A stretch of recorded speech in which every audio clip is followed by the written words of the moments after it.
4 lumières qui sont allumées, des flambeaux, avec des étoiles de David. L'étoile de David est l'étoile juive. C'est l'étoile lorsque les mages ont vu cette étoile qui était dans le ciel, qui ont averti la naissance du Christ. Et ça nous rappelle ceci. Alors pourquoi la pointe vers le ciel? Parce que la pointe de l'étoile vers le ciel signifie Dieu.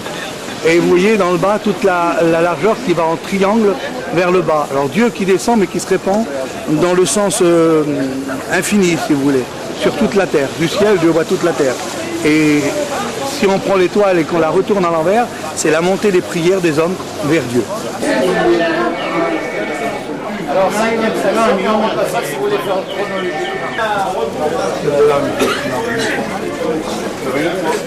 Chemin de la Croix.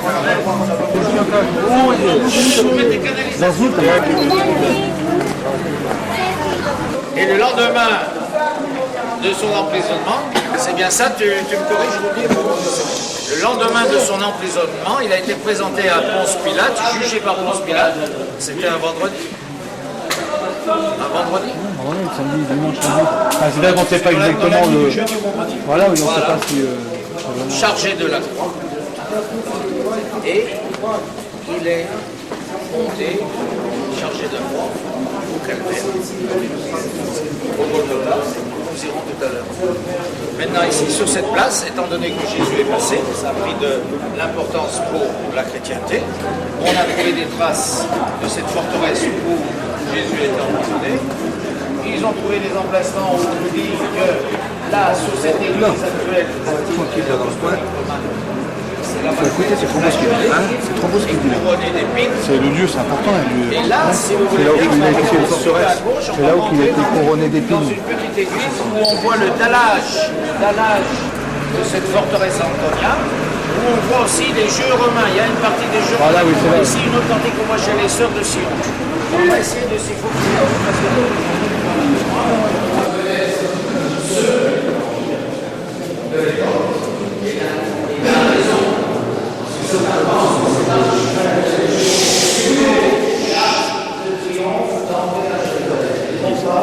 Une des parties de la forteresse antonienne.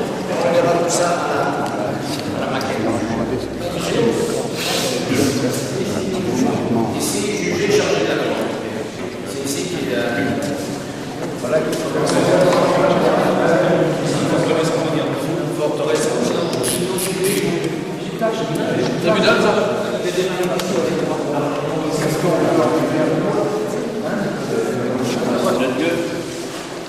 qui se trouve dans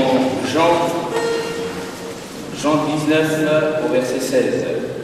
Alors il leur livra pour être crucifié. Ils priront donc Jésus et l'emmenèrent. Jésus, portant sa croix, arriva au lieu du crâne qui se nomme Golgotha. Gloire au Seigneur. On voit un homme en qui aucune fraude, aucune chose sortie de sa bouche d'impure. Un homme qui est le Fils de Dieu, le Fils du Très-Haut. Et cet homme est condamné par un tribunal humain, un tribunal pécheur. Et là, on va condamner cet homme qui s'appelle Jésus-Christ, malgré que lui n'avait rien fait. Il ne dit pas une parole. Oh, certainement qu'il aurait pu faire autrement. Mais il ne dit pas une parole par amour. Parce que là, on voit l'amour de Jésus-Christ pour chacun de nous. On voit l'amour de Jésus-Christ pour nos péchés. Parce que s'il ne dit pas une parole, s'il ne dit pas un mot à ce moment-là, c'est pour nous, mes frères. C'est pour nous qui n'avons pas dit une parole. Alors il se laisse condamner par un tribunal humain. Il se laisse condamner à cause de nous, mes frères et sœurs, à cause du péché de l'humanité. Et là, la Bible dit que c'est le chemin de la croix. On ne sait pas si c'est bien exactement à cet endroit. Mais là, on va condamner Jésus. On va condamner notre sauveur à nous. On va le condamner et on va lui mettre une croix. Et il va porter sa croix. Porter sa croix pour je ne sais pas les combien, mais pour une certaine distance. La Bible dit qu'il va tellement être crié qu'il va tomber comme on voit. À un certain moment, il va tomber. Et là, il y a un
là.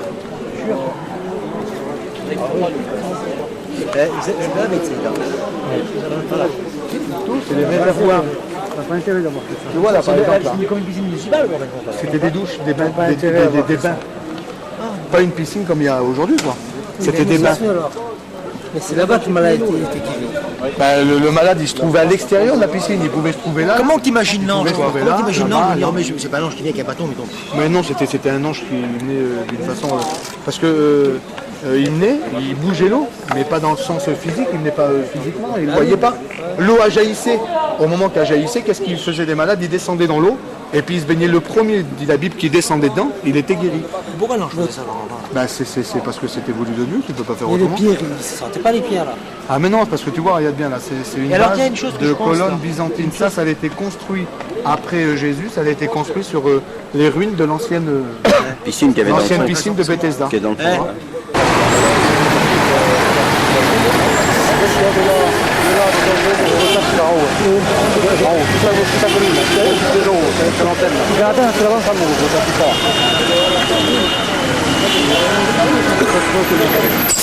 Sur le mont Golgotha, Dieu du crâne dans la pied. C'est là que Jésus est crucifié avec les deux brigands. Et un peu plus bas, sur votre gauche, environ 300 mètres, il y a le tombeau de Jésus qu'on a migré sur la descente de Jésus. Nous allons en aller tout à l'heure.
Qui c'est qui apporte quelque chose, hein?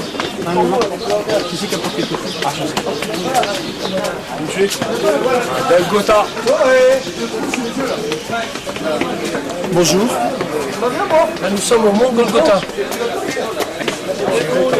Dieu, là devant nous aussi, le territoire de Dieu du crâne.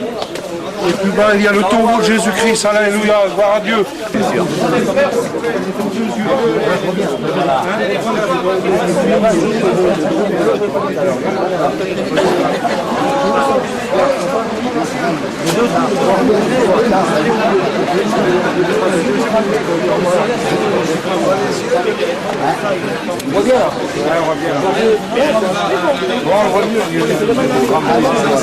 Le mont du Golgotha, où Jésus était crucifié pour nous pécher.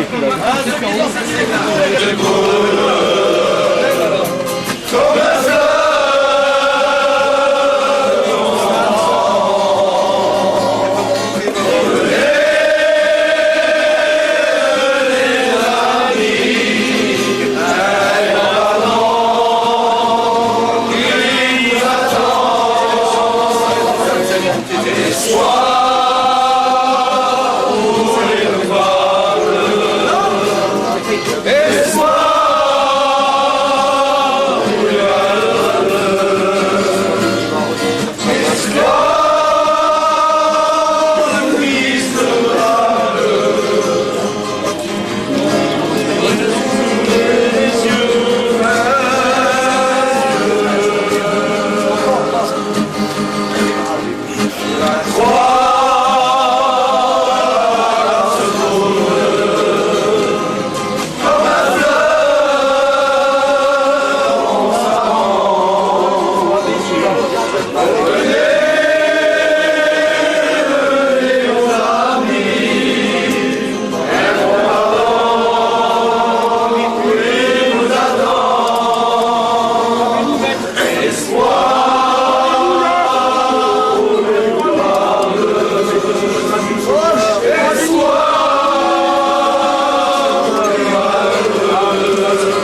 Il est vrai que les disciples ont pleuré, il est vrai que pas mal de gens ont pleuré quand Jésus-Christ a été crucifié.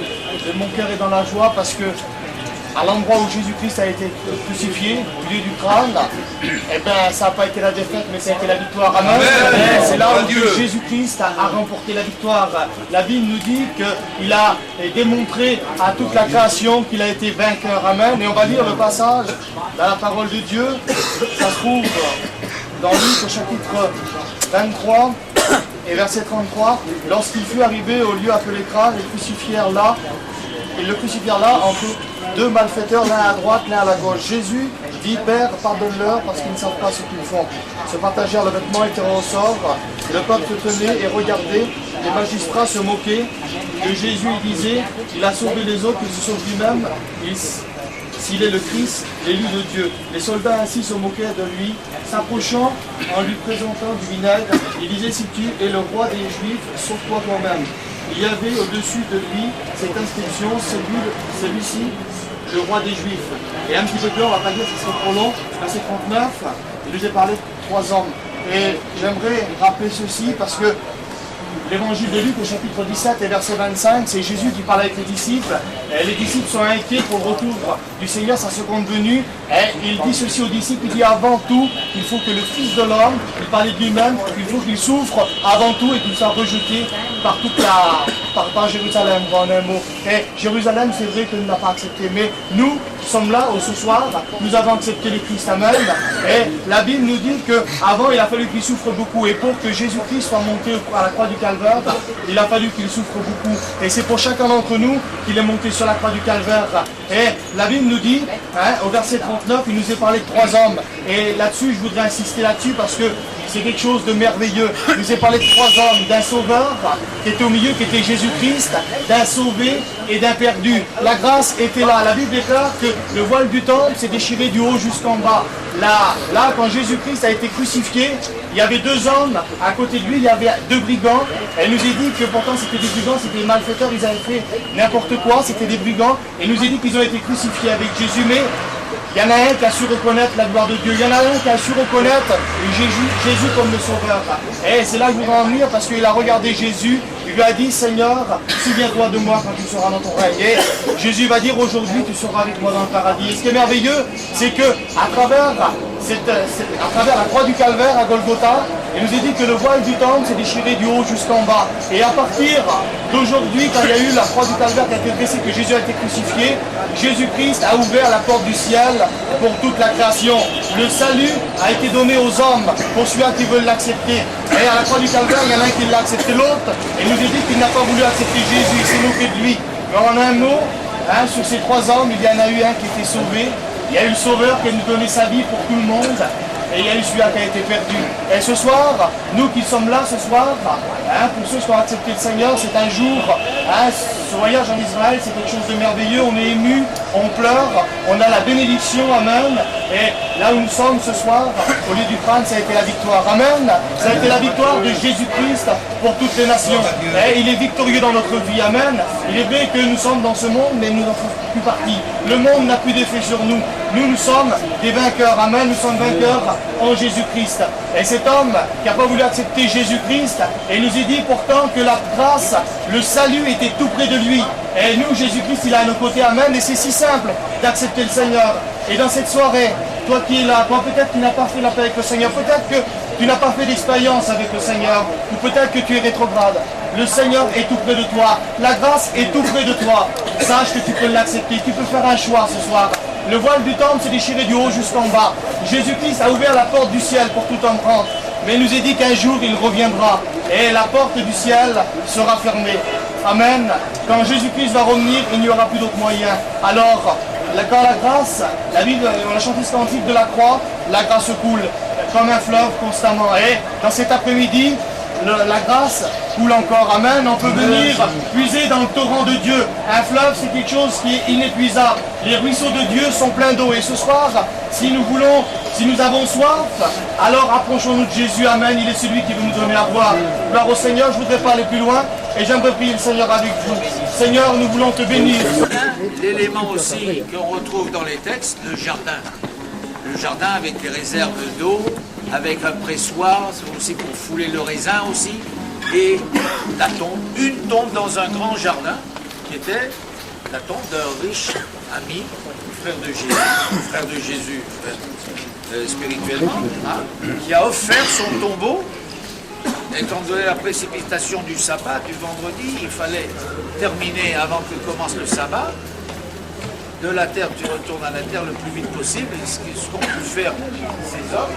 Alors, l'emplacement, la distance du Golgotha par rapport à l'emplacement du tombeau, aussi conforme. C'est très important. Chose qu'on ne retrouve pas dans... Là, il y a d'autres endroits. Alors donc, voilà, ici l'opportunité fait qu'on retrouve... On a vu le soir, le premier soir, on a vu la pierre qu'on roule qui n'est pas ici. Alors on fait la liaison des choses, on recolle, je dirais, on fait notre puzzle et on met la pierre qu'on roule qui est là et qui permet le tombeau. Et on voit bien la rayure ici, rouler la pierre et elle a pu rouler en arrière, bien entendu.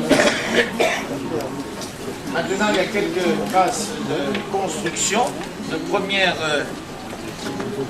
installation judéo-chrétienne près de cet emplacement où les Juifs ont pris l'habitude d'aller prier, de se recueillir et de retrouver l'esprit. Et c'est devenu un petit lieu byzantin aussi. C'est tout ce qu'on sait au sujet. Jusqu'au moment où l'Église protestante, au milieu du 19e siècle, il y a près de 150 ans, quelque chose comme ça, ils ont retrouvé cet emplacement et l'ont mis en valeur et depuis on vient ici terminer le chemin de croix. Une salle, il y a toujours une salle ou d'oraison funèbre pour faire lorsqu'il y a un anniversaire dans la tradition juive, les habitudes de sépulture. On vient au mois de la mort, l'anniversaire du mois, les 30 jours, on vient faire des prières et après chaque année on revient, on fait le Kaddish. Alors on se rapproche. Maintenant le tombeau peut être aussi, étant donné que Joseph d'Arimathée était riche. À toi la victoire pour l'éternité. Brillant de lumière, l'ange est descendu. Il roule à la pierre du tombeau vaincu. Alléluia, à toi la gloire. Ressuscité, à toi la victoire. Si tu filmes, tu rentres dedans. Tu t'en filmes pas.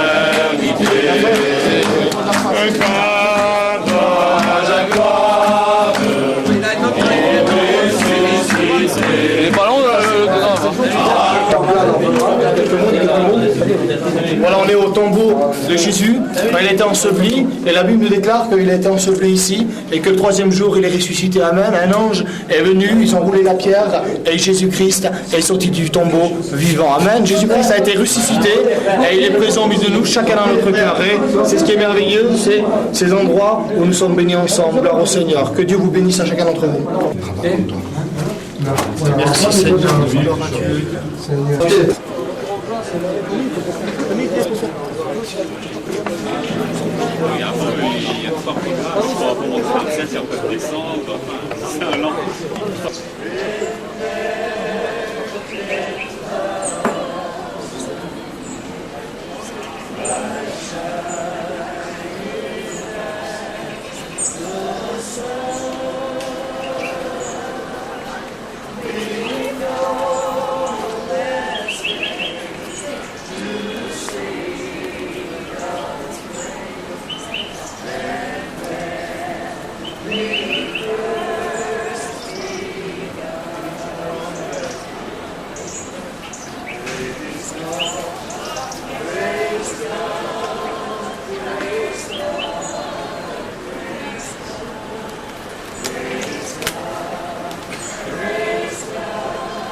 et demanda le corps de Jésus.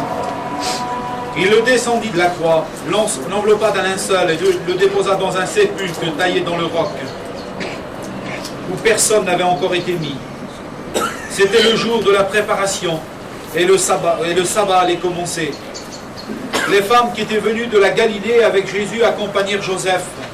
Ils virent le sépulcre et la manière dont le corps de Jésus y fut déposé. Et elles s'en retournèrent, elles préparèrent des aromates et des parfums, puis elles se reposèrent le jour du sabbat, selon la loi. Le premier jour de la semaine, elles se rendirent au sépulcre, de grand matin, portant les aromates qu'elles avaient préparés. Et elles trouvèrent que la pierre avait été roulée de devant le sépulcre. Et étant entrées, elles ne trouvèrent pas le corps du Seigneur Jésus. Comme elles ne savaient que penser, de cela voici deux hommes leur apparurent en vêtements resplendissants. Saisies de frayeur, elles baissèrent le visage contre terre. Mais ils leur dirent, « Pourquoi cherchez-vous parmi les morts celui qui est vivant? Il n'est point ici, il est ressuscité. Souvenez-vous de quelle manière il vous a parlé lorsqu'il était encore en Galilée, et qu'il disait, il faut que le Fils de l'homme soit livré entre les mains des pécheurs, et qu'il soit crucifié, et qu'il ressuscite le troisième jour. » Et elles se souvinrent des paroles de Jésus. À leur retour du sépulcre, elles annoncèrent toutes ces choses aux 11 et à tous les autres. Celles qui dirent ces choses aux apôtres étaient Marie de Magdala, Jeanne, Marie, mère de Jacques, et les autres qui étaient avec elle. Ils prirent ces discours pour des rêveries, et ils ne crurent pas ces paroles. Mais Pierre se leva et courut au sépulcre, et s'étant baissé, il ne vit que les linges qui étaient à terre. Puis il s'en alla chez lui, dans l'étonnement de ce qui était arrivé. Amen. Pour certains, ce que nous venons de lire, cela est des rêveries. Il y a même certains habitants du pays qui nous prennent pour des fous. Faire tant de kilomètres pour venir visiter des lieux où a vécu Jésus. Mais nous savons que ce n'est pas seulement des écrits, ce sont des faits réels. Ils se sont produits il y a bientôt 2 siècles, 20 siècles à Jérusalem. Le Fils de Dieu est venu sur la terre, et il est venu pour un seul but. Il est venu pour accomplir le sacrifice suprême. Puisque la loi nous dit qu'il fallait un sacrifice ensanglanté, pour que les péchés du monde soient pardonnés. Et chaque être humain qui avait péché, chaque juif qui avait péché, devait offrir un sacrifice de culpabilité. Et puis lorsque Jésus est venu, et Jean-Baptiste a vu Jésus arriver, et il a prononcé ces paroles, « Voici l'agneau de Dieu qui ôte le péché du monde. » Et ça c'est extraordinaire, parce que lorsque Jésus est mort sur la croix, ce n'est pas seulement un homme qui est mort, mais c'est l'agneau de Dieu qui est mort. Et il est mort pour chacun d'entre nous. Il y a quelqu'un qui dit que le salut est gratuit. Il est peut-être gratuit pour les hommes, gratuit pour nous. Mais c'est un salut qui a coûté cher, qui a coûté très cher. Il a coûté la vie du Fils de Dieu. Et j'aimerais qu'on se le rappelle en ces instants. On a visité Golgotha tout à l'heure, et je pense qu'il n'y a pas beaucoup de paroles qui sortent de notre bouche, parce que nous sommes émus, et nous sommes confondus de voir le lieu, l'endroit où Jésus a été crucifié pour nos péchés, par amour pour chacun d'entre nous. Et le salut que Dieu nous propose n'est pas un salut qui n'a rien coûté, c'est un salut qui a coûté très cher. Il a coûté la vie de Jésus, et je pense qu'il faut qu'on s'en souvienne, et ça c'est important. Alors ça, ce sont les événements qui se sont produits. Voici que Joseph d'Arimathée, qui était un homme qui n'a pas été d'accord avec ce que les autres ont décidé, et lui-même s'est rendu vers Pilate pour demander le corps de Jésus. Il a osé le faire au risque et péril de sa vie s'il le fallait. Et puis il nous est dit que le corps de Jésus lui a été donné, alors il l'a descendu. Et Jésus a été déposé dans le tombeau, nous l'avons visité, chacun pour notre part, avec de l'émotion dans notre cœur. Certains même avec les larmes sur les yeux, se souvenant de tout l'amour de Dieu. Et vous savez, les larmes qui ont coulé sur vos joues aujourd'hui, c'est les mêmes larmes qui ont coulé sur les joues des apôtres, sur les joues de Marie, sa mère, sur les joues de Marie de Magdala, et de tous ceux qui aimaient Jésus, qui aimaient sa compagnie, qui aimaient le suivre partout où il allait. Et certainement qu'à ce moment-là, leurs cœurs aussi ont été brisés, mais en même temps, leur cœur était rempli de crainte et de peur. Parce que la menace était là, la menace de mort, non seulement contre Jésus, mais aussi contre ses disciples. Il faut comprendre et réaliser ces choses. Et puis voici qu'ils sont venus au sépulcre. le premier jour de la semaine, afin d'embaumer le corps de Jésus, parce qu'ils n'ont pas eu le temps. Les choses se sont tellement précipitées qu'ils n'ont pas eu le temps. Mais il faut être honnête que parfois on n'a pas le temps. On ne sait pas quand est-ce que la mort va venir nous ravir. Des fois on n'a pas le temps, on a le temps de rien faire. C'est tellement vite, et là ils n'ont rien eu le temps de faire. Jésus a été ravi d'une telle rapidité qu'ils étaient saisis de crainte, ils ne savaient que faire. Et voici que le premier jour de la semaine, ils arrivent, et puis le tombeau est vide. Amen. Le tombeau est vide. Et ils étaient là les mains pleines, avec des aromates, avec tout ce qu'il fallait pour embaumer le corps de Jésus. Et voici que Jésus n'est plus là. Mais qu'est-ce qui se passe? Alors, certainement qu'ils ont dû réaliser, essayer de raisonner. Peut-être que quelqu'un est venu et a volé le corps de Jésus. Peut-être ses ennemis, quelqu'un est venu se saisir de Jésus. Et puis tout à coup, une lumière resplendissante. Les anges apparaissent. Et alors, ils vont poser une question à ces femmes, et ils vont leur dire, mais pourquoi? Pourquoi cherchez-vous les morts? Parmi les morts, celui qui est vivant. Pourquoi cherchez-vous parmi les morts celui qui est vivant? Ah, je crois qu'il faut que nous réalisions que Jésus est vivant et qu'il est véritablement vivant. Il y a trop de gens qui portent le nom de chrétiens et qui se contentent d'un petit Jésus pendu à leur cou sur une croix, en or peut-être, avec des diamants. Ah, c'est beau, c'est merveilleux. Mais c'est un Jésus qui n'a pas de vie. C'est un Jésus qui ne parlera jamais. C'est un Jésus qui ne nous répondra jamais, qui ne pourra jamais rien faire pour nous. Il y a des gens qui aiment avoir un petit Jésus. Ça les laisse bien tranquilles. Et ils ne dérangent pas dans leurs pensées. Et un Jésus qui est mort ne voit personne. Il ne peut reprendre personne. Et il ne peut accuser personne. Mais un Jésus qui est vivant, c'est complètement différent. Complètement différent. Parce qu'un Jésus qui est vivant nous parle. Il nous parle de son amour, il nous parle de sa bonté. Mais il nous parle aussi de notre péché, pour laquelle il est mort, pour laquelle il a versé son sang. Et je crois que venu là, sans rappeler ces choses, c'est pas possible. Je ne sais pas ce soir comment est ton cœur, mais tu n'es pas venu simplement pour visiter le tombeau. Tu n'es pas venu simplement pour visiter Golgotha. Jésus est au milieu de nous. Et il est vivant. Tu peux le rencontrer ce soir. Et tu peux le recevoir dans ton cœur comme ton sauveur personnel. Commencer avec le Christ qui est vivant, une vie nouvelle. Et les anges ont dit aux femmes, allez l'annoncer aux autres. Et je crois que c'est important cet ordre. Et en définitif, nous faisons qu'obéir aux ordres de Jésus. Partout nous allons annoncer qu'il est ressuscité, qu'il est vivant, et qu'il est maintenant à la droite du Père, et qu'il intercède pour chacun d'entre nous. Alors j'aimerais dire ce soir, notre place, elle n'est plus devant le tombeau, elle est aux pieds de Jésus. Parce qu'il est vivant. Et j'aimerais dire ce soir, pour ceux qui ont été affligés, moi aussi je l'ai été, ceux qui ont été affligés, passés par le deuil, par des moments difficiles, notre place, elle est aux pieds de Jésus. Qui lui aussi ressuscitera nos bien-aimés. Parce que nous avons aussi cette espérance dans notre cœur de voir le Seigneur un jour dans sa gloire et de revoir aussi tous nos bien-aimés qui nous ont quittés et qui sont partis près du Seigneur. Nous avons une espérance dans notre cœur, une véritable espérance. Ce n'est pas des mots, ce n'est pas une prédication seulement. C'est quelque chose de vrai, de puissant. C'est une semence de vie qui a été plantée en nous. Elle a germé et elle produit du fruit jusque dans la vie éternelle. Et Jésus dit, si je ne m'en vais pas, je ne vous enverrai pas le Consolateur. Mais si le Consolateur vient, alors des fleuves d'eau vive couleront dans notre sein, qui jailliront jusque dans la vie éternelle. Et nous vivons dans notre cœur aujourd'hui avec cette espérance. Jésus est en nous, il est ressuscité. Amen. Il n'est plus dans le tombeau. Bien qu'il y ait des milliers de personnes qui viennent, peut-être des millions de personnes sont venues visiter le tombeau. Mais parmi toutes ces milliers, ces millions de personnes qui sont déjà venues depuis des années, des dizaines d'années, combien l'ont réellement rencontré comme le Christ vivant? Combien en réalité? Très peu l'ont découvert. Et à l'époque, très peu se sont convertis. Mais ceux qui se sont convertis, ceux qui l'ont reçu, ils ont trouvé le secret du bonheur. Ils ont trouvé la vie véritable en Jésus. Amen. C'est un grand privilège que nous avons, mes frères, de connaître Jésus. Alors ne nous privons pas de parler de lui. Annonçons sa parole partout où nous passons. Proclamons-le à nos familles, à nos enfants. Proclamons-le à nos parents. Proclamons-le à tous ceux que nous rencontrons. Que Jésus est vivant et que bientôt il va revenir pour chercher son Église. Et bientôt il va revenir pour apporter le jugement dans le monde. Parce que le monde refuse la grâce. Et en refusant la grâce, refuse le salut.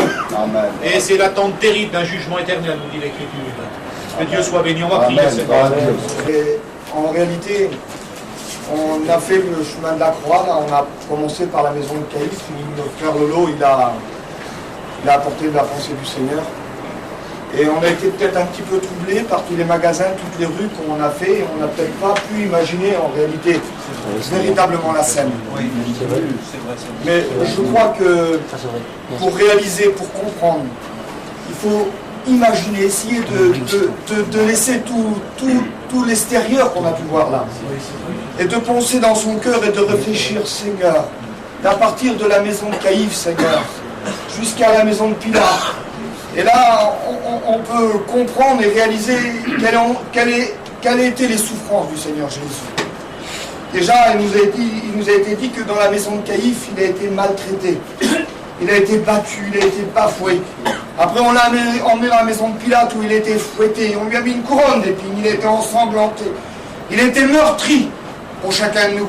Et vous savez, si je pourrais prendre un grand panneau, Seigneur, et puis marquer un seul mot dessus, une seule phrase, un seul mot qui sera apporté pour chacun de nous. Parce que des fois on réalise et j'entends des conversations qui font du mal, qui nous font du mal à chacun de nous souvent de fois. Et si on pourrait marquer simplement pourquoi Jésus a fait ça, il a dit notre frère, il a si bien dit, pour que nous soyons lavés de nos péchés, pour que nous ayons une place auprès du Seigneur. Il est vrai Seigneur. Mais si on pourrait marquer un mot sur une pancarte là, eh bien je voudrais marquer réconciliation. Amen. Réconciliation, parce que si Jésus a fait ça pour chacun de nous, s'il a passé par le chemin de la croix, s'il a souffert pour nos péchés, pour nos iniquités, pour que nous faisions partie des gens de sa maison. Parce que frères et sœurs, il faut que vous sachiez, frères et sœurs, il n'y a pas de sœurs, excusez-moi. Frères, il faut que vous sachiez, s'il a passé par là, c'est pour qu'un jour que nous soyons réconciliés avec Dieu. Amen. Et que nous ayons notre place dans le ciel avec lui. Amen. Et des fois, on ne réalise pas l'importance du pardon de Jésus. L'importance de par où il a passé pour que nous ayons tous nos péchés qui soient pardonnés, Seigneur. Il a été jusqu'au bout, lui-même sur la croix, quand on était sur le mont Golgotha, qui est ici. Il a dit, Père, pardonne-leur. Pardonne-leur parce qu'ils ne savent pas ce qu'ils font. Il a jusqu'à la mort, il était capable de nous pardonner. Et il n'a pas dit, je leur pardonne, moi, mais j'oublie pas ce qu'ils m'ont fait. Il nous a pardonné, mais il a oublié tout ce qu'on a pu lui faire. Parce que par où il a passé là, c'est à cause de nous, c'est à cause de moi, c'est à cause de vous. Il a souffert le martyre, il a été jusqu'à l'opprobre de la croix, à cause de nos iniquités, de nos péchés, mais il était capable de nous pardonner. Mais il était capable d'oublier tout ce qu'on a pu faire. Le jour où nous l'avons accepté, nous avons été plus blancs que neige. Alors frère, devant un tombeau qui est vide, devant tous ces éléments, devant toutes ces scènes que nous avons pu vivre ensemble, qui ont été tellement émouvantes pour chacun de nous, qui nous ont tellement apporté. J'ai reçu beaucoup, je dois vous l'avouer dans ce voyage. J'ai été beaucoup béni de la part du Seigneur. Je voulais rien dire, je l'ai dit à Rudy, il y a tant de frères qui ont à dire. Mais là, le Seigneur a parlé à mon cœur et il m'a dit de vous dire, qu'on n'a pas droit simplement de pardonner superficiellement. On n'a pas droit simplement de pardonner que de la lèvre, que avec des mots. Quand on pardonne, on doit pardonner avec notre cœur. Alléluia. Vous comprenez ce que je veux vous dire, frère? Si on a eu quelque chose avec quelqu'un, si on a eu une difficulté, si on a eu un problème, et puis qu'on a une explication quelconque, et puis qu'on lui dit oui, je te pardonne. Oui, c'est vrai que je te pardonne. Mais si les choses qui étaient auparavant ne reviennent pas comme ça devait être, s'il y a toujours une séparation, s'il y a toujours un mur entre nous et ces personnes, alors il n'y a pas un pardon total. Il n'y a pas une réconciliation totale. La réconciliation totale, c'est comme le Seigneur il l'a fait. Il a été jusqu'au bout. J'ai été humilié. Tu m'as humilié, tu m'as enfoncé, tu m'as blessé. Je ne pourrais pas oublier tout ce que tu m'as fait. Est-ce que le Seigneur il n'a pas été capable d'oublier? Est-ce qu'il n'aurait pas été capable de faire venir des milliers d'anges pour venir à son secours? Non, il a été jusqu'au bout. Jusqu'à la mort, il a voulu pardonner. Jusqu'à la mort, il a voulu oublier, afin que nous soyons réconciliés avec Dieu. Alors est-ce que Jésus, de son ciel de gloire, qui est là au milieu de nous, il accepte des pardons qui sont factices simplement? Est-ce que les larmes de ses yeux ne pourraient pas couler devant quelquefois de l'hypocrisie? Je pourrais dire le mot de l'hypocrisie. Il faut que nous soyons capables de pardonner à l'infini. Hein, ce que nous dit dans l'évangile de Matthieu, et on a été sur la montagne, qui est dit heureux, heureux les miséricordieux, car ils obtiendront miséricorde. Amen. Miséricordieux veut dire pardonner à l'infini, sans jamais rien espérer recevoir en retour. C'est ça le véritable pardon de la part du chrétien. C'est ça le véritable amour de la part du chrétien.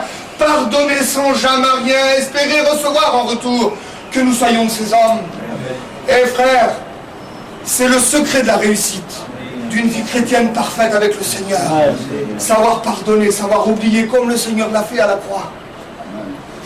Il était capable de le faire. Et vous n'irez pas jusqu'à la mort pour pardonner à quelqu'un. Vous n'irez pas jusqu'à là, non. Lui, il a été capable d'aller jusqu'à la mort. Il faut que vous soyez capable de vous humilier. Et capable de délaisser et de ne plus penser à toutes ces choses qui se sont passées. De dire oui, je veux être comme tu me l'enseignes et comme ta parole me l'enseigne. Alors on va prier, Seigneur, ensemble, si vous voulez. Et je voudrais que peut-être que s'il y a des personnes qui ont une petite amertume dans leur cœur, vous n'avez pas le droit. Frère, vous n'avez pas le droit de ne pas penser au mont Golgotha. Vous n'avez pas le droit de ne pas penser au sacrifice de la croix. Vous n'avez pas le droit de ne pas penser un jour qu'il a été mis dans le tombeau pour justement que vous soyez réconciliés avec Dieu. Que justement que toutes vos fautes, tous vos péchés soient effacés. Vous n'avez pas le droit d'oublier. Et si lui a été capable de le faire jusqu'à la mort, vous devez oublier.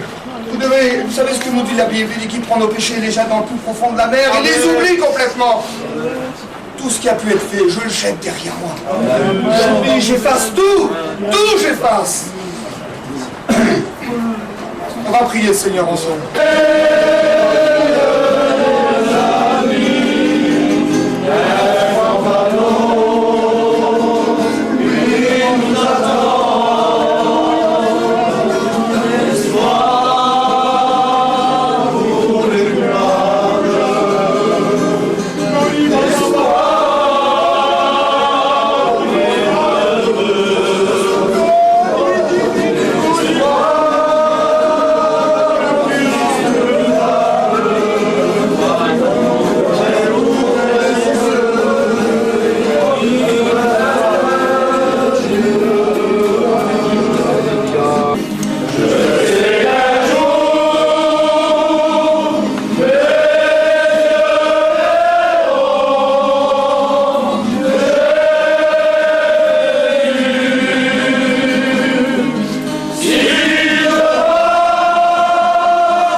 Rien, voilà. Voilà.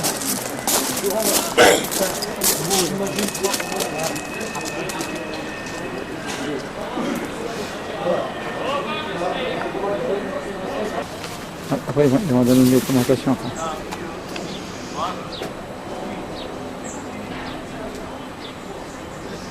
C'est la maquette originale de Jérusalem. L'ancien Jérusalem. Pas toi. Toute la maquette complète. Hein. Il y a de la Bible, hein. Ils ont pris les dimensions de la Bible, ils ont pris. Écoutez, quoi, tu veux dire. Les pieds, ça ne nous aurait pas les pieds. Et tu fais une petite auto? Voilà mes frères moi.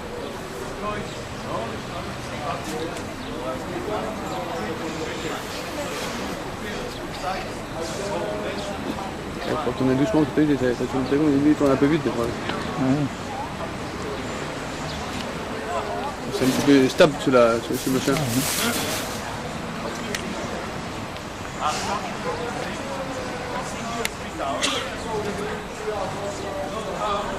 tower is built by Herod the Great to protect the palace.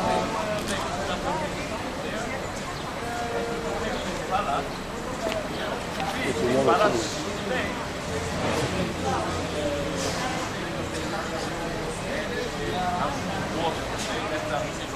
the upper gate of today is about something like here. That's the gate of today.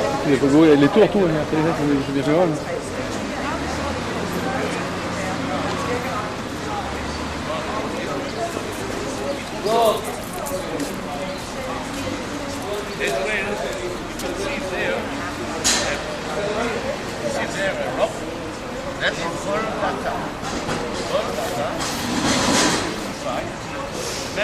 Ils ont mis 6 ans pour faire ça. Ouais, quand même, hein, 6 ans de travail.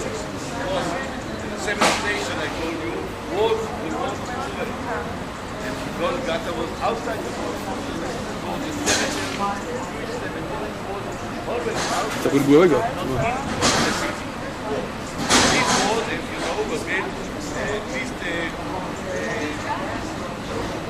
Quite a long time after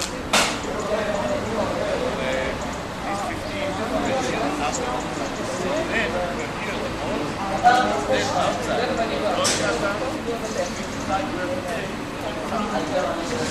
Den eksisterer altså. That's even worse as I mentioned. Og så går et lag i den zigzagger sig.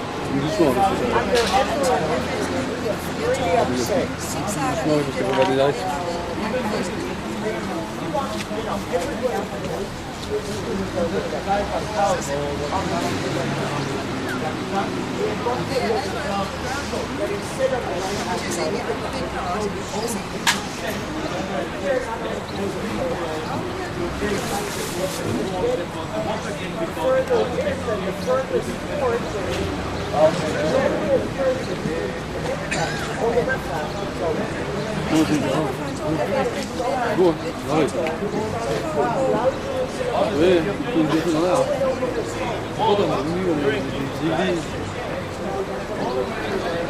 Le palais, bon. Le palais.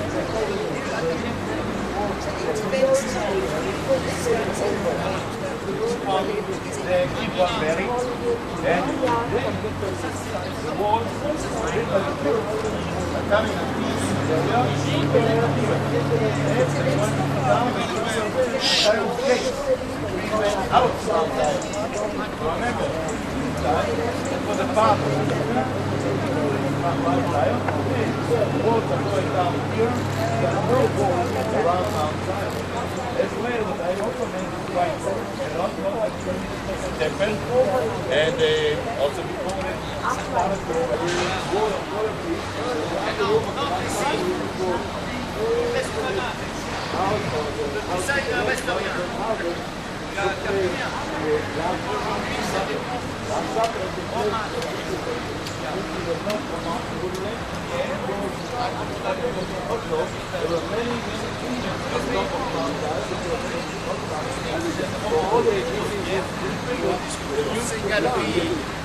les matériaux ont été réemployés. Celebrate and go to the temple. So this was a whole-in area. The problem is you can move in a couple of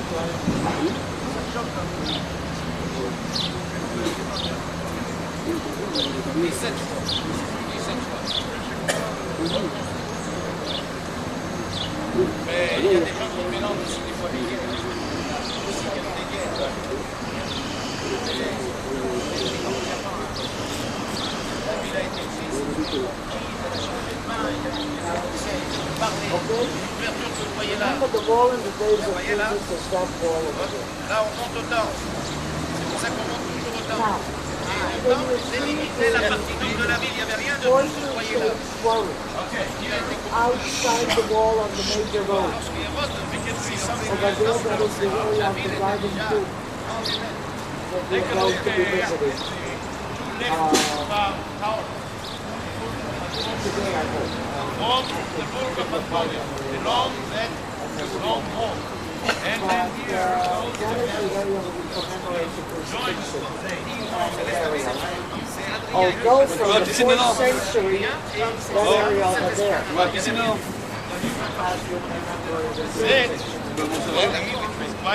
The problem is that over there we have got so much building over it that we can no longer recognize it for what it is, so we'll on the northern, western corner.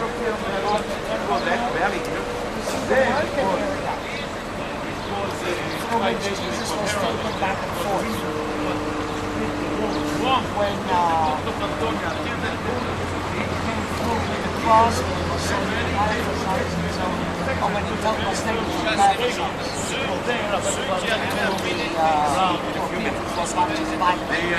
he was situated in West Palmos.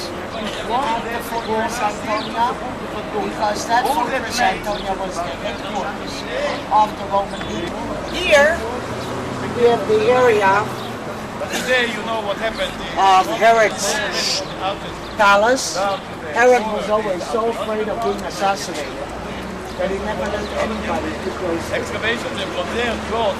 Now he built his palace with protection from the Lord, and we see the three palace. And then The bottom of this palace still stands. We called it after his brother, Father, who died in battle.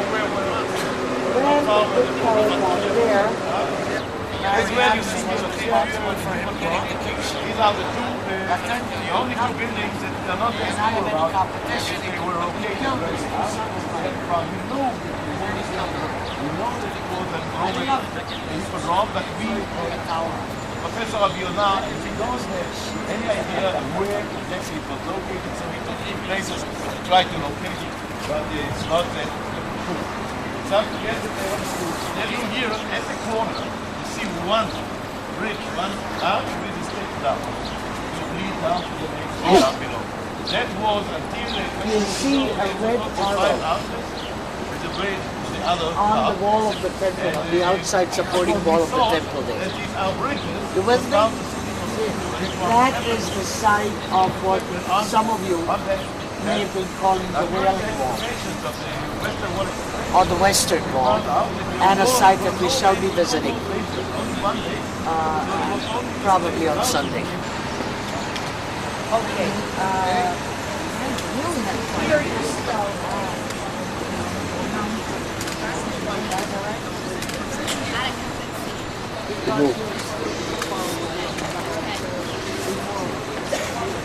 over here you see on Herod's way surrounding himself with villas and houses. In other words, the sacrifice.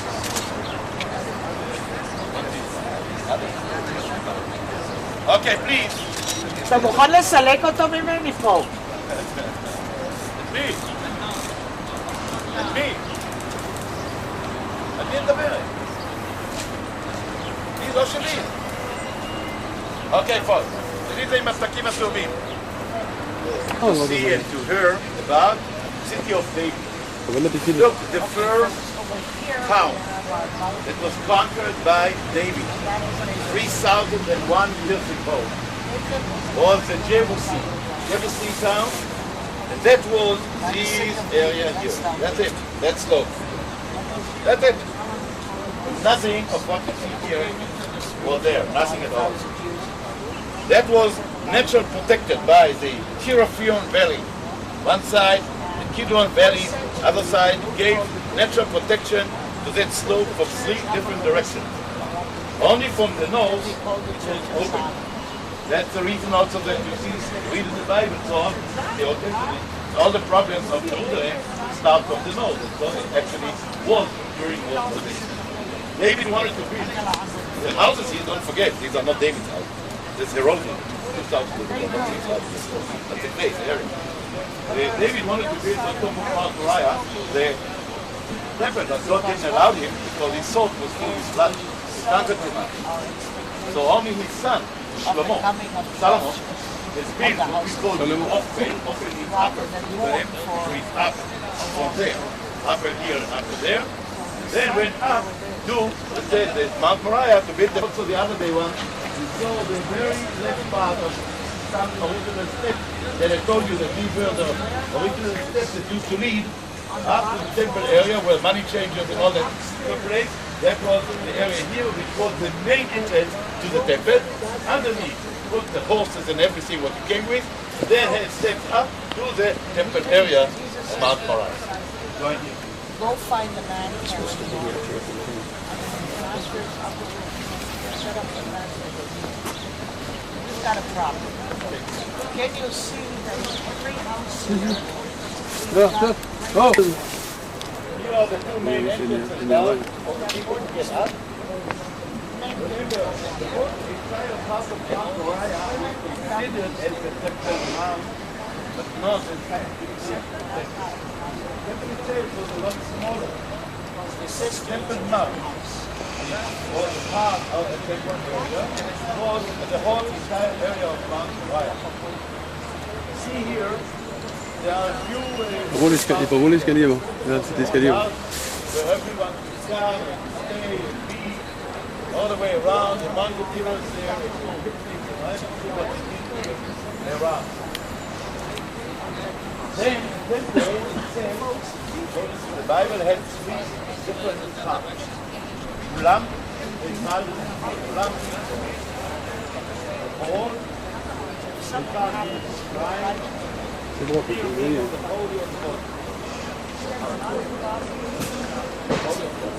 Trying to These are the three parts that we see there. So you can learn.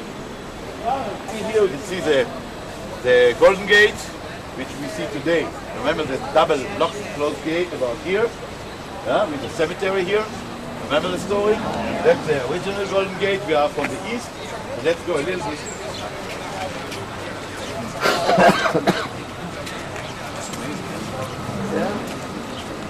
Have you seen this before? Did you see this We're not going to make We come, don't forget that where we are is the Kidron Valley. Kidron Valley was now St. Peter in Alicante, where Peter denied Jesus and where he was held his day one night. Then next day took back again here to this area, St. Stephen's Gate. Here, St. Stephen's Gate, all the way to the sheep, or the Lion's Gate today, into the city, the Pool of Bethesda. This area here, St. Anne is also here today. Then, straight there, remember the arch where we started with Via Dolorosa? The arch today arch is the original pavement that used to go through the Antonia Fortress, and under the arch was sitting Pontius Pilate, judged Jesus to the death with the cross on his back away, and then along the Via Dolorosa, the way of the cross, to Golgotha, to the place where he was crucified.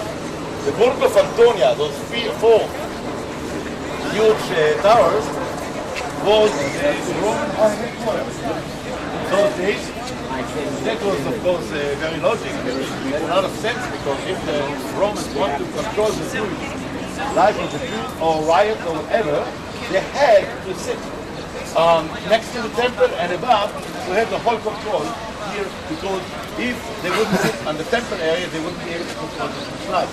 To control the Jews, you could do only if you sit above the temple and next to the temple area. That was the ideal place. Second time a tour, we'll go there because we have seen other places. We'll go to see that. That's in 2 words.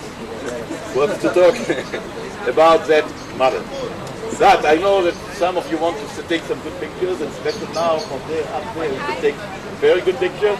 Do it with people in the area, because otherwise you don't get the right perspective. You have to take the model, the pictures of the model with people around the background to see the proportion.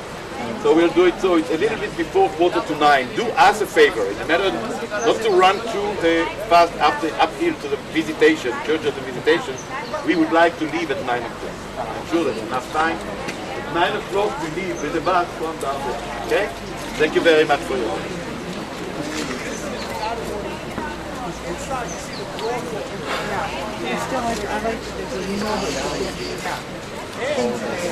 Yeah.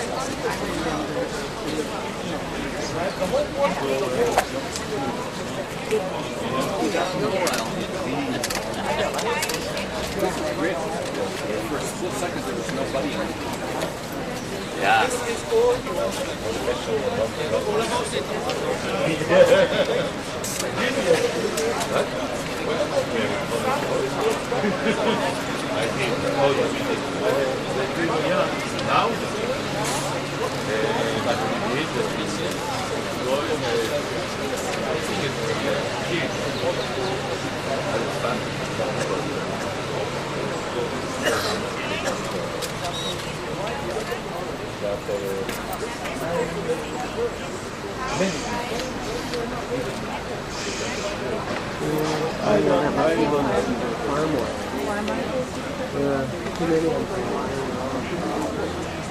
Hey, Yom Kippur.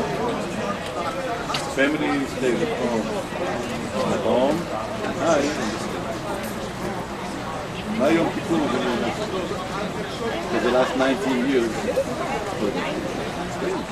For the last 19 years, I go every year, one day after the New Year, Rosh Hashanah, to the United States to my lecture tour, because that is Israel a month of holidays. I came to like every second day since open, close. You never know what's open, what's closed. So use that time in the best way. I do it every year with Nancy, lecture tour. So we met and planning with Netherlands tours and Yom Kippur we take the first easy. This Yom Kippur for instance, we landed the day before that in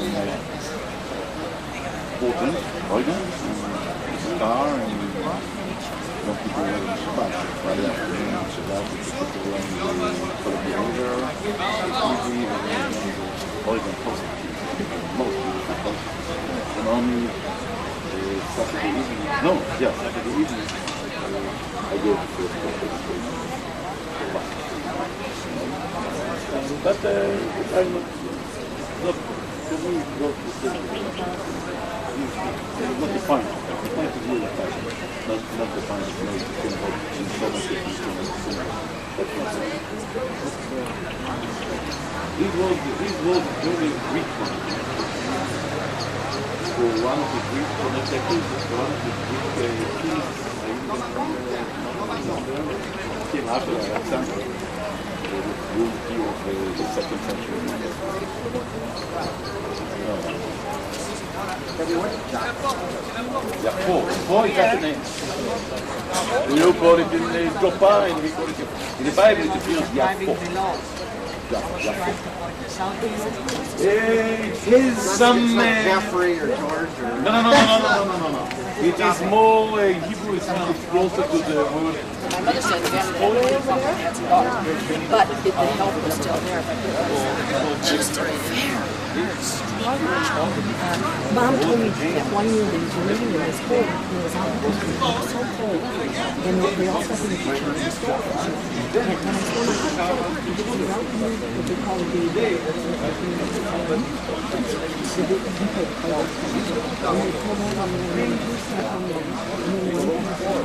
Yeah, I get it. Thanks. Does that help? Good.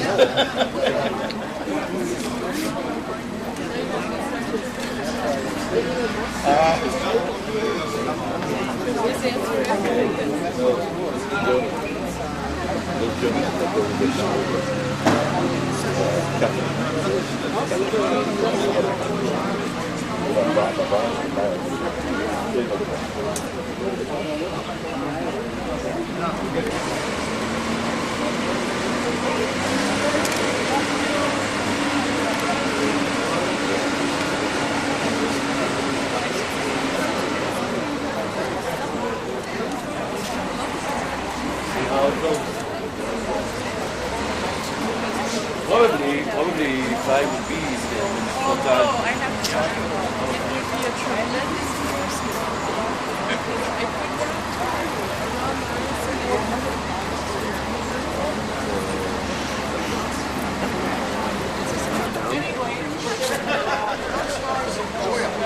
You worked there 2 days ago, we got on the bus. It's interesting the way they keep these groups together. They're all grouped together.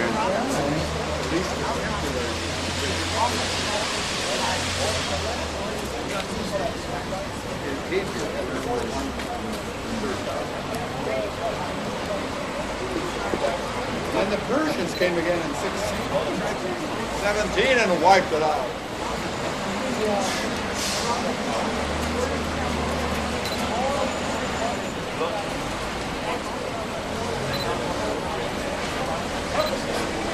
They tell us to go back.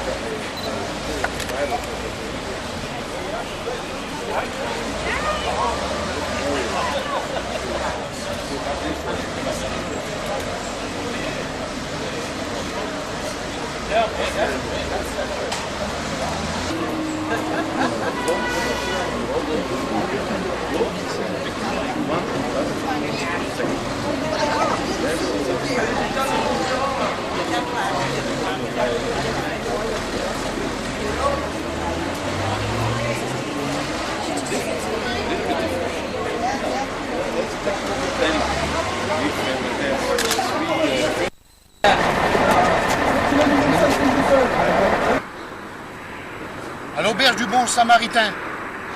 Ouais, c'est beau, hein? À toutes les flancs des montagnes. Bien.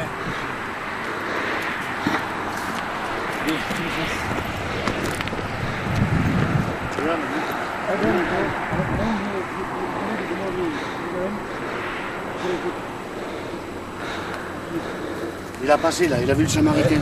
Il y en a deux qui ont passé. Ce qu'on voit derrière, c'est Jérusalem. L'auberge du Bon Samaritain.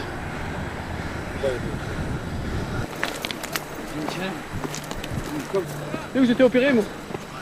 Pas force, parce que... Les deux sont foutus. Derrière, ça. Pas bon, ça? Dans le fond des montagnes. C'est pas bon, ça, les gars? Hein? Hein? Ça va. Rien à dire? Rien à dire. On le désert derrière. On bosse. Allez! On a chaud, il fait beau!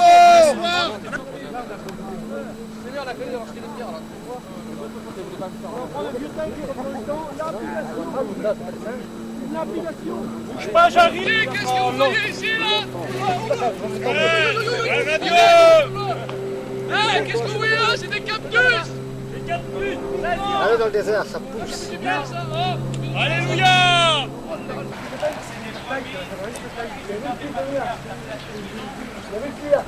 C'est bon?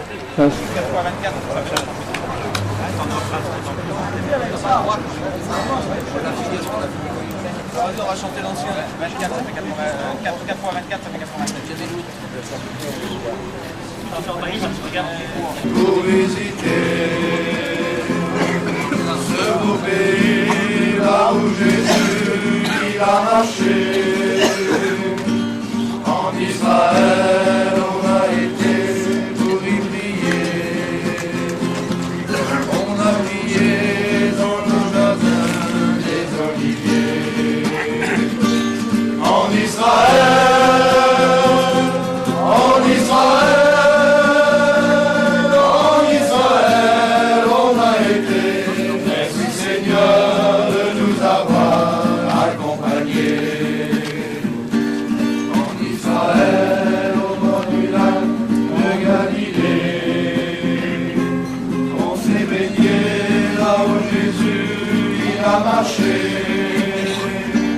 En Israël, au bord du lac de Galilée, on a marché là où Jésus y a prêché. En Israël, en Israël, en Israël, on a été. Merci Seigneur de nous avoir accompagnés. Israël, un homme est mort pour tes péchés. En Israël, c'est comme il est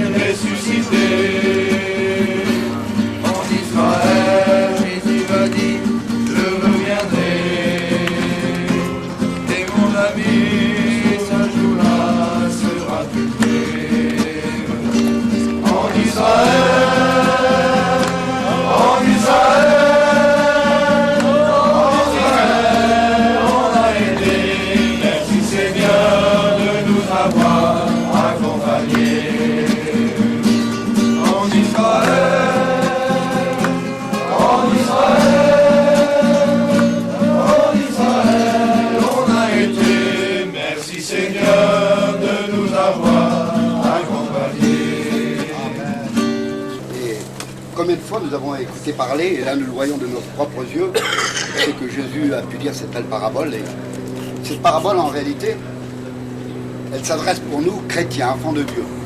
Hein, c'est une exhortation dans l'amour. Et je crois que c'est formidable. On va découvrir certainement quelques petites pensées, quelques notes pour chacun d'entre nous. Et à travers, je crois, l'écriture de la parole de Dieu, chacun de nous va se voir ce matin. Chacun de nous, c'est un reflet de notre vie. La parole de Dieu est un miroir dans lequel nous pouvons nous voir tel que nous sommes. Et je crois que c'est formidable. Alors voilà ce qui nous est dit, parce qu'on connaît la parole de cet évangile, c'est dans Luc chapitre 10, verset 11, chapitre 10, verset 30. Voilà ce que Jésus dit, c'est une parabole. Jésus reprit la parole et dit à un homme descendait de Jérusalem à Jéricho. Il tomba au milieu des brigands qui le dépouillèrent, le chargèrent de coups et s'en allèrent, le laissant à demi-mort. Il n'était pas mort, à demi-mort. Un sacrificateur fortuitement descendait par le même chemin, l'ayant vu cet homme passa outre. Un lévite qui arrivait aussi dans ce lieu, l'ayant vu passa outre.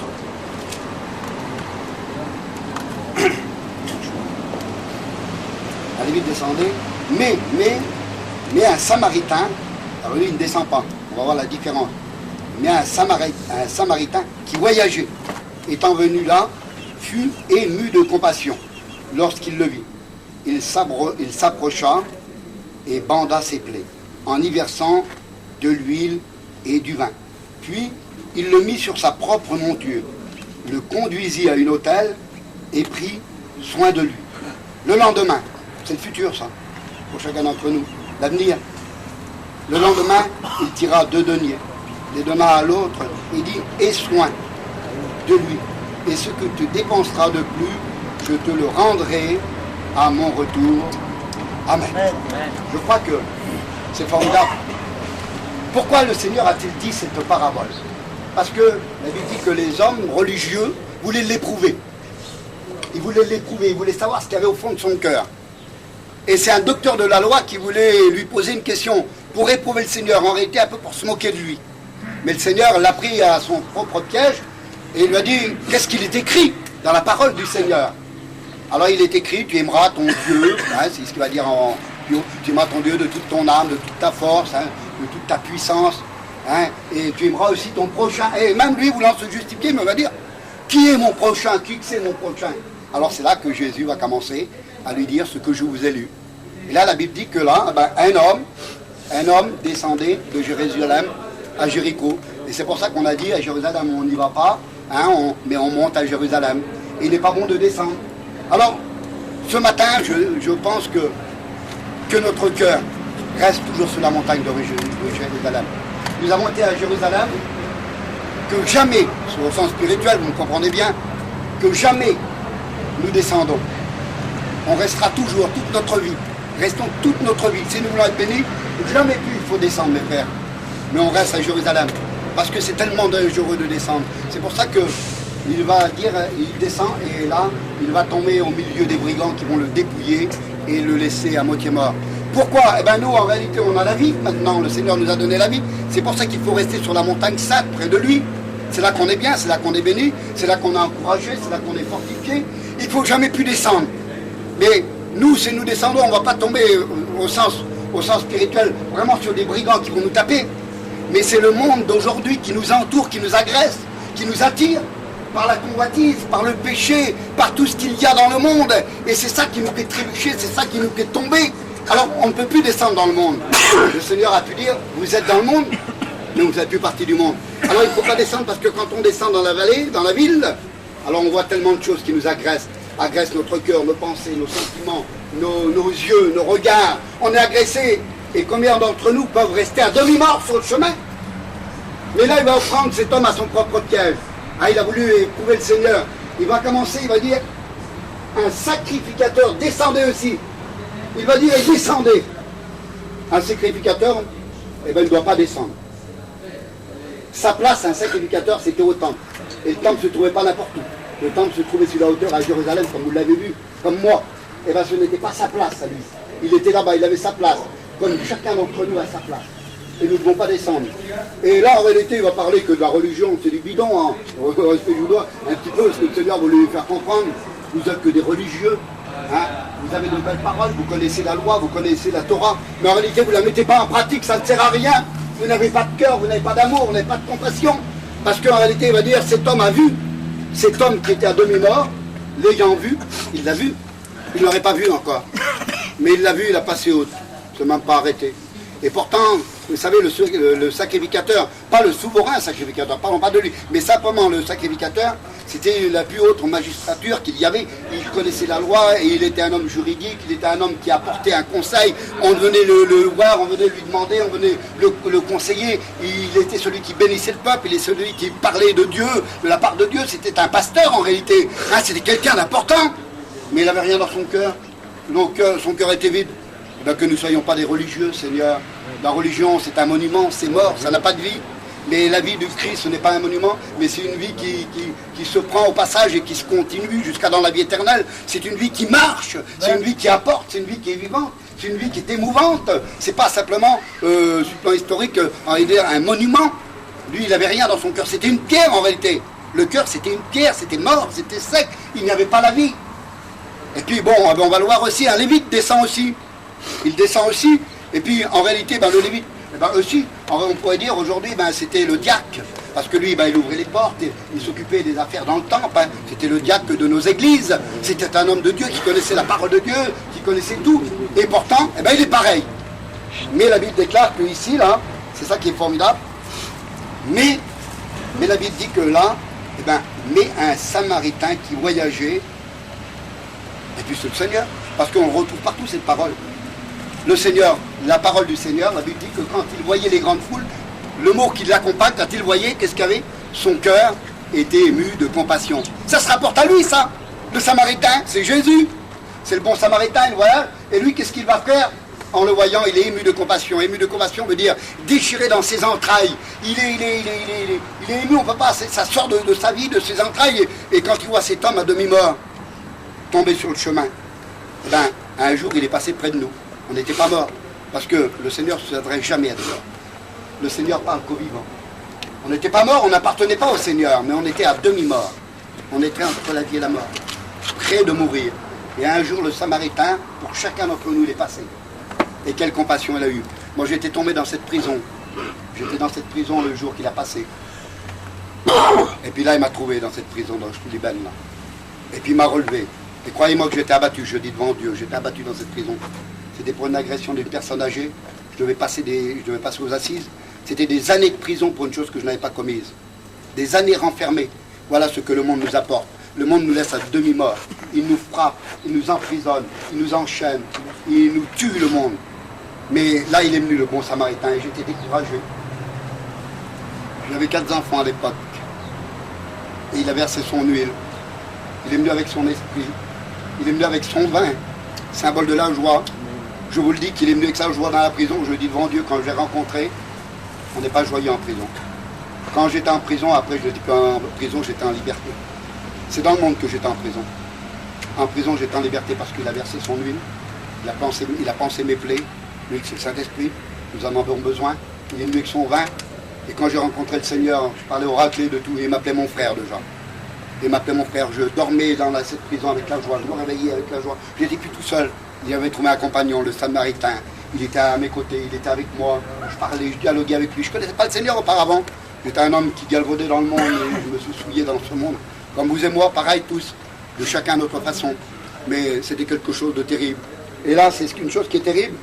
La Bible dit que là, il est ému de compassion, il s'approcha de lui, il commença ses plaies, et versa de l'huile et du vin. Puis il le mit sur sa propre monture et le conduisit à l'hôtel et prit soin de lui. En réalité, il descend, lui. Il descend de sa monture et il va charger cet homme. Et peut-être que, je ne sais pas moi, cet homme, on ne sait pas le poids qu'il pouvait faire. Je ne sais pas si c'était un petit gringalet ou un homme comme notre frère. Il n'est pas un petit gringalet. Il était à moitié mort, il ne pouvait plus. Et là, il va le charger. Il était seul pour le charger sur sa monture. Quelle peine qu'il a dû avoir. Essayez de lever quelqu'un qui est à moitié mort, qu'on ne peut pas. Et peut-être que le Seigneur a souffert en réalité pour le charger sur sa monture. Et bien croyez-moi que le Seigneur a souffert pour chacun d'entre nous, pour nous monter sur sa propre monture. Vous l'avez vu, la souffrance qu'il a pris, on l'a fait. Le chemin de la croix, le calvaire, tout ça. Ça, c'est les souffrances pour nous porter, pour nous porter dans son paradis.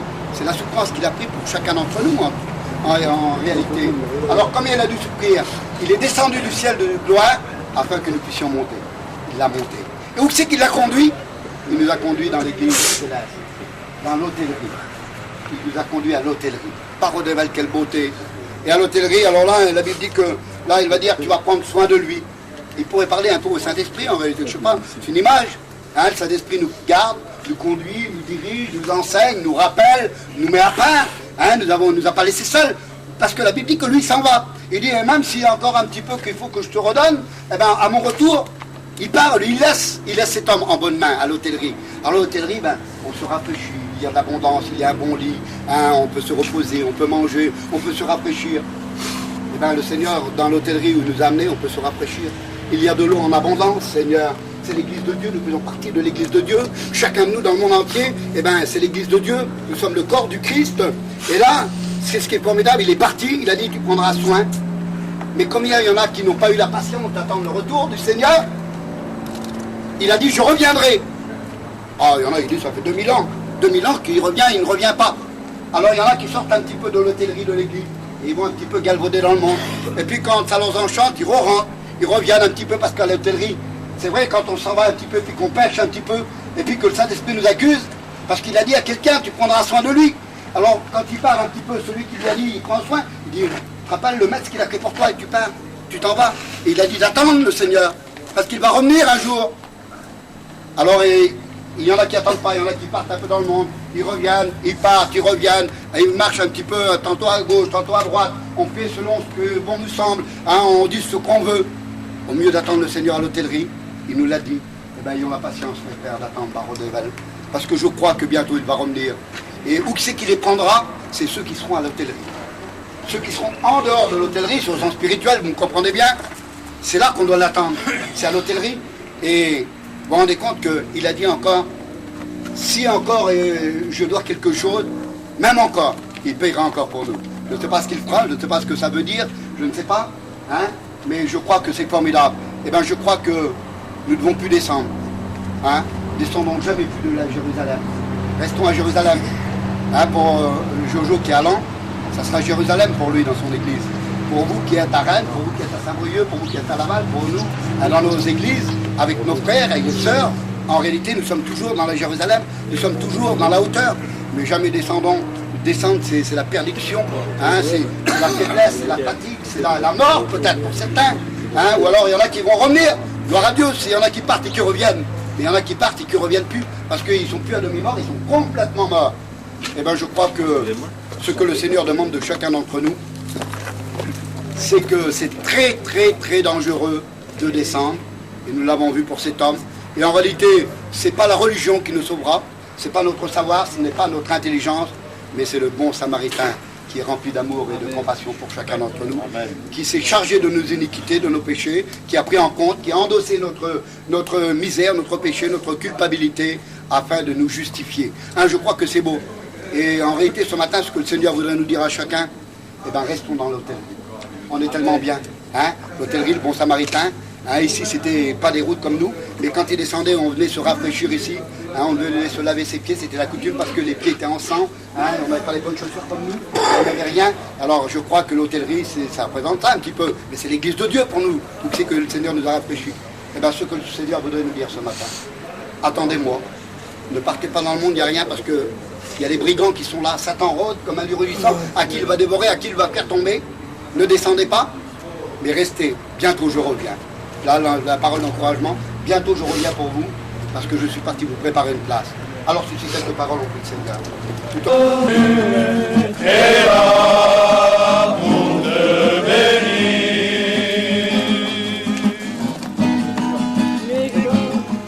Et quand je pense à lui, ce qu'il a fait pour moi, il a donné sa vie sur une croix.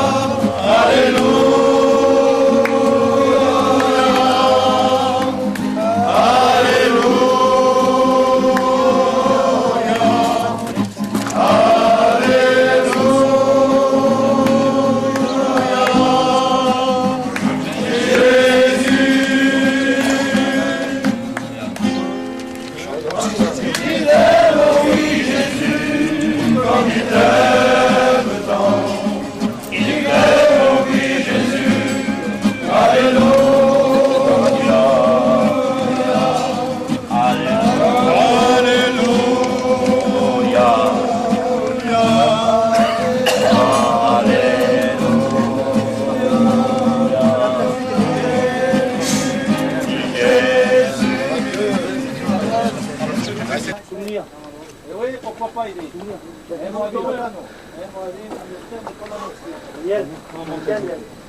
Allez, prenez photo. Voilà. Alors là, regarde. Ça c'est le chemin.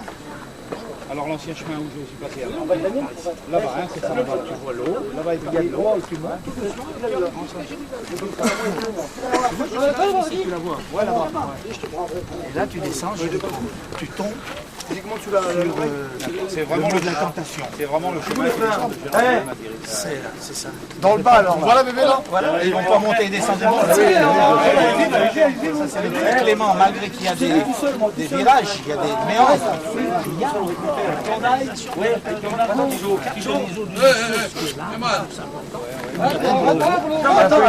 C'est ce qu'on appelle une oasis. Là-bas au fond, même le monastère qui s'est foutu. Est-ce qu'il y a encore des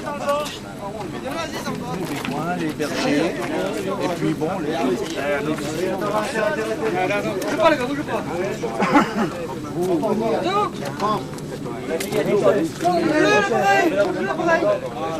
Viens là-bas, prends les photos. Ça marchait pas lui, ça de chaleur.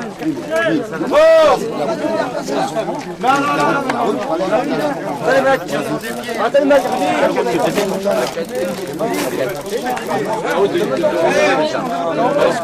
C'est la route des Jérusalem.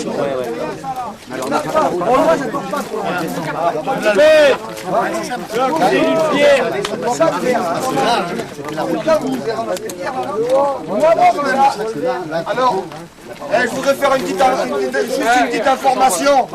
Tiens frère, Ceux qui veulent ramasser des pierres, parce que vous ramassez des pierres sur chaque site là. Vous allez dans le bas là-bas vers l'oasis, là, la montagne de Moab. Le petit canal qui longe, regardez là où il y a de l'eau. Là où il y a de l'eau, il y a la verdure, tu vois. Il y a un petit canal qui longe et là-bas il y a on dépasse, on comprend, il y a de la végétation parce que c'est frais. Et là-bas aussi tu le vois plus loin. Cette canalisation arrive jusqu'à Jéricho. Le cadre de la période romaine. C'est la route de Jérusalem.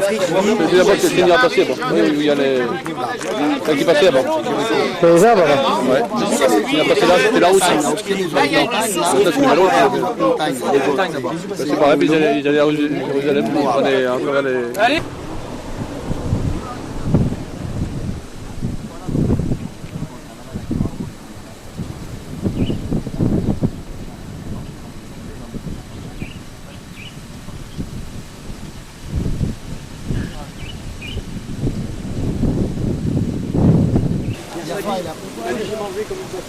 Deux secondes.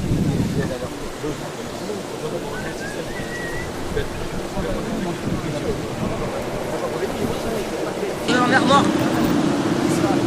Tout va bien.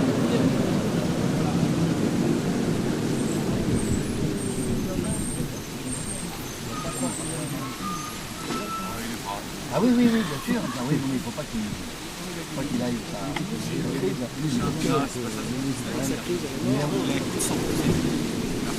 Oui, mais tu n'as pas.